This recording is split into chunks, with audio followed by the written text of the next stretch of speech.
তাকে পাওয়ার জন্য। তাহলে কোরআন শুনে আল্লাহ পাক কোরআনের মধ্যে কি বলছে? আল্লাহ কোরআনের মধ্যে বলছে ইন্নামা ইয়ামুরু মাসাজিদাল্লাহি মান আমানা বিল্লাহি ওয়াল ইয়াউমিল আখির ওয়া আকামাস সালাতা ওয়া আতাজ যাকাতা ওয়া লাম ইয়াখশা ইল্লাল্লাহ ফাআসা উলাইকা আন ইয়াকুনু মিনাল মুহতাদিন।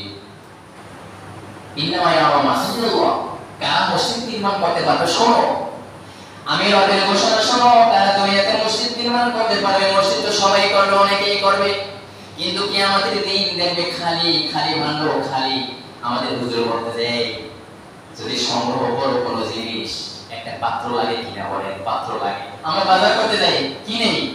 একটা থলি নেই, ব্যাগ নেই, তাই না? এখন ওই ব্যাগের নিচে চিত্র, বাজার করে করে যায়, বাজার করে সাথে থাকে না, বাড়ি আসে এত টাকার বাজার করলাম, কই বাজার করি, এত টাকা বাজার করিস কি বাজার করি। কিন্তু সব মানে কি আমাদের দিন অনেক মানুষ দেখবে মসজিদ করছে, মাদ্রাসা করছে, রাস্তা করছে, ঘাট করছে, ইয়াতিম মিসকিনদেরকে খাওয়ার ব্যবস্থা করেছে, কত কিছু করেছে, দেখবে কোনো সব হয় না, সব কিছু অহংকারে গেছে, অহংকারে গেছে সব। ইন্নামা ইয়ামুরু মাসাজিদাল্লাহ, তাহলে শুনে রাখো, আমি আল্লাহর কথা, মসজিদ নির্মাণ করতে পারে না মান আমানা বিল্লাহ, যারা একমাত্র আল্লাহ তাআলার উপরে বিশ্বাস করেছে। কি মসজিদে আসছেন, ইমাম কয়জন? মুসল্লি হাজার হোক, লক্ষাধিক মুসল্লি হোক, ইমাম কয়জন? একজন। সেই ইমাম কি করবে? ইমাম যখন ইকামত শেষ হয়ে যাবে, তখন ইমাম সহ মুক্তাদির সকলে কানের কাছে হাত নিয়ে মালিকের সামনে দাঁড়াবে, একমাত্র একাকিত্বভাবে, কাঙ্ক্ষিতভাবে মালিকের সামনে দাঁড়াবে, আর কানের কাছে হাত নিয়ে হাত বাঁধবে, চোখটা থাকবে একদম সিজদার দিকে, কোনো নড়াচড়া নাই, কোনো দিকে তাকানো নাই। সূরা ফাতিহা পড়বে, 4 রাকাত নামাজ যখন হবে তখন প্রথম 2 রাকাত সূরা ফাতিহার সঙ্গে সূরা মিলাবে নির্দেশ কার?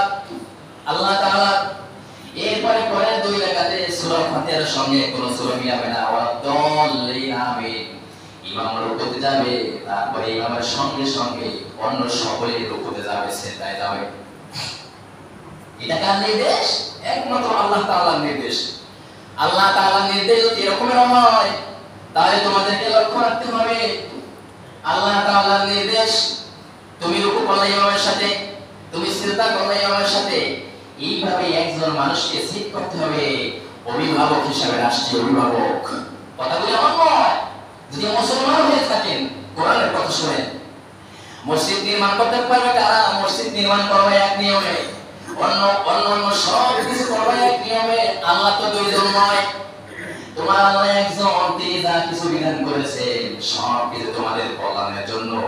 আর তার নাম হলো রহমান, তার নাম হলো রহিম, এত বড় দয়াশীল, মাফসুরাকারী। যত অপরাধ করো কোনো কিছু বলে না, কোনো কিছু বলে না মালিক।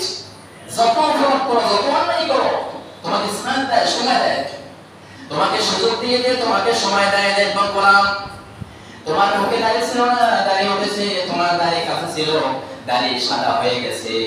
আবার তোমার মুখের মধ্যে দাঁত ছিল, শক্ত হাঁটি,